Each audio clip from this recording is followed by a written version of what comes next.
कसबा पावड्यातील DY. Patil college of engineering and टेक्नॉलॉजीच्या वतीनं अभियांत्रिकी विद्यार्थ्यांच्या नाविन्यपूर्ण कल्पनांना व्यासपीठ मिळावं, त्यांना प्रोत्साहन मिळावं यासाठी दरवर्षी टेक्नोत्सव स्पर्धेचं आयोजन करण्यात येतं.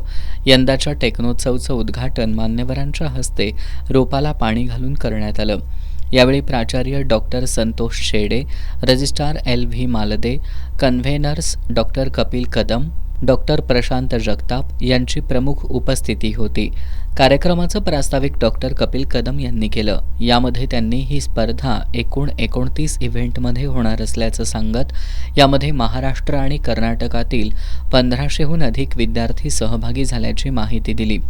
प्राचार्य डॉक्टर संतोष चेडे यांनी सध्याचं युग हे स्पर्धेचं असून खूप मोठी आव्हानं समोर आहेत.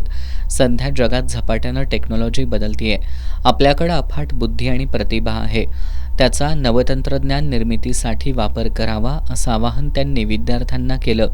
या स्पर्धेत सिव्हिल विभागाकडून cube crash challenge, the designer, tower quest 150, civil clash, CSE विभागाकडून webathon, idea carnival, infinity hunt, प्लेसेक्स, केमिकल अभियांत्रिकी विभागाकडून project development, project competition, mock placement drive अशा एकूण 8 विभागांच्या 29 प्रकारात ही स्पर्धा पार पडणार आहे.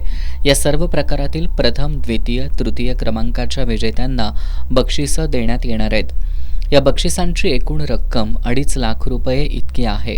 डॉक्टर प्रशांत जगताप यांनी उद्घाटन सत्राचे आभार मानले. उद्या या स्पर्धेचा बक्षीस वितरण सोहळा मान्यवरांच्या हस्ते पार पडणार आहे.